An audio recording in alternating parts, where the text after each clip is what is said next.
¿Qué ocurre cuando entrenas a miles de hombres para robar, pelear y navegar y luego los dejas sin trabajo? Exacto, creas piratas. En 1715, la paz llegó a Europa, pero la verdadera guerra apenas comenzaba en el Caribe. Hoy te vamos a contar cómo nació la República de los Piratas, una ciudad sin ley, sin reyes y sin bandera, solo hombres pólvora y muchísimo oro. Un experimento radical que puso de rodillas a imperios enteros y dejó un legado que todavía vive en nuestras historias de piratas. A principios del siglo XVII, Europa estaba en guerra. La Guerra de Sucesión Española arrastró a casi todo el continente. Francia, Inglaterra, Austria, España, todos luchaban por el trono y el poder, y por aquellos años buena parte del poder estaba en los océanos. De ese conflicto nace la figura del corsario, que básicamente eran piratas legales avalados por la corona británica o el gobierno de su país, y cuya función era atacar barcos enemigos, saquear puertos y compartir botín con la corona.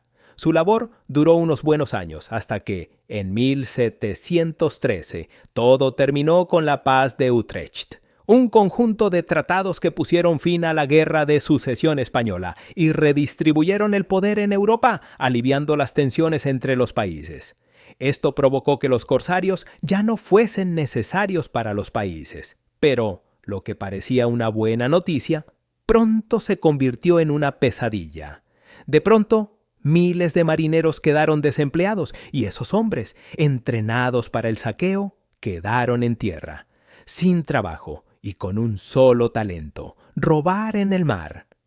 Al principio intentaron sobrevivir como pudieran, pero el mercado laboral marítimo se redujo enormemente tras la paz. Y lo peor, España seguía atacando barcos ingleses en el Caribe, incluso en tiempos de paz.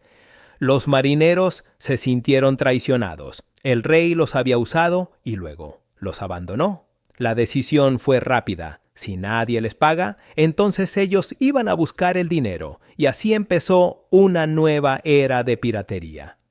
Pero esta vez no eran criminales sueltos, eran veteranos de guerra, organizados y con hambre de poder.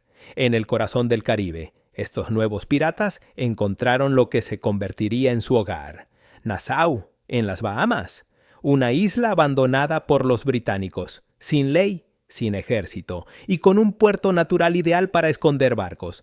Fue ahí donde figuras como Benjamin Hornigold, Barba Negra, Charles Vane y Samuel Bellamy comenzaron a construir algo inédito: una república sin gobierno, sin reyes y sin iglesia, solo hombres con armas y un código propio. Literalmente, la isla de los piratas. Para 1715, más de 2,000 piratas vivían en Nassau. Tenían asambleas, votaban a sus capitanes y repartían el botín de forma equitativa. Estamos hablando de criminales, pero criminales muy bien organizados. En esta isla había reglas claras. En cada barco la tripulación elegía a su capitán, y si alguien rompía las normas, era castigado, ya sea retirándole su parte del botín o abandonándolo a su suerte en una playa remota. Estaba prohibido beber en exceso, jugar por dinero en la bodega o atacar a un compañero. Los heridos recibían compensación económica e incluso algunos barcos tenían sistemas de retiro para los que quedaban mutilados.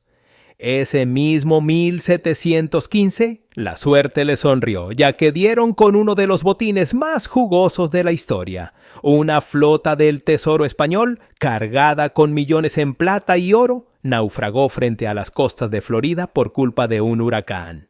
Los españoles enviaron equipos de rescate, pero los piratas fueron más rápidos, atacaron a los rescatistas y se llevaron parte del botín. Fue el golpe que los consolidó como potencia.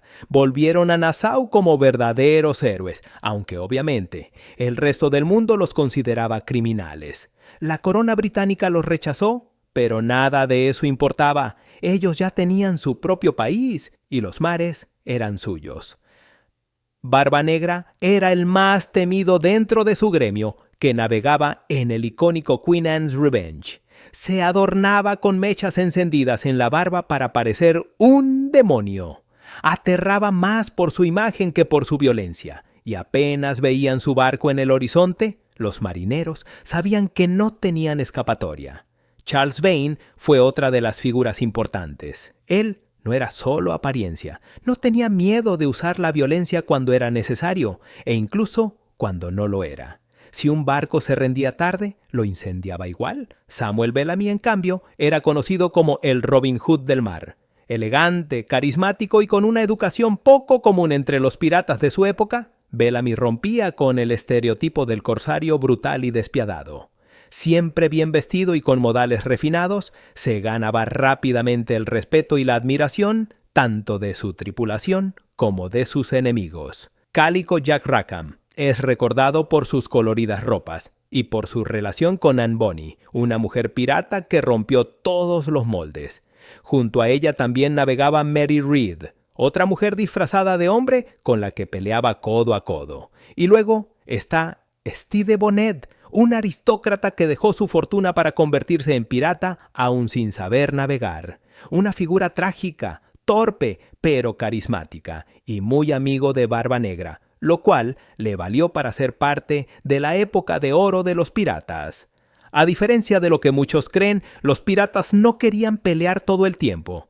Sabían que una batalla podía significar la muerte de sus hombres o la pérdida del botín. Por eso, cultivaban el miedo. Usaban banderas negras, tambores, disparos de advertencia y gritos infernales. Si el enemigo se rendía rápido, lo trataban bien, pero si resistía, acudían a la fuerza. Así conquistaron decenas de barcos sin disparar un solo cañonazo. El terror era su mejor arma, pero todo lo que sube tiene que bajar. Y para 1717 la situación se salió de control. El comercio británico estaba en crisis y el rey Jorge I declaró a los piratas enemigos del Estado. Se envió una flota para cazar a los líderes. Algunos, como Barba Negra, murieron peleando. Otros fueron capturados y ahorcados en Londres. Nassau fue retomada y convertida en colonia británica de nuevo, y así, en solo unos pocos años, la isla de los piratas llegó a su fin. Hoy los recordamos como una especie de antihéroes,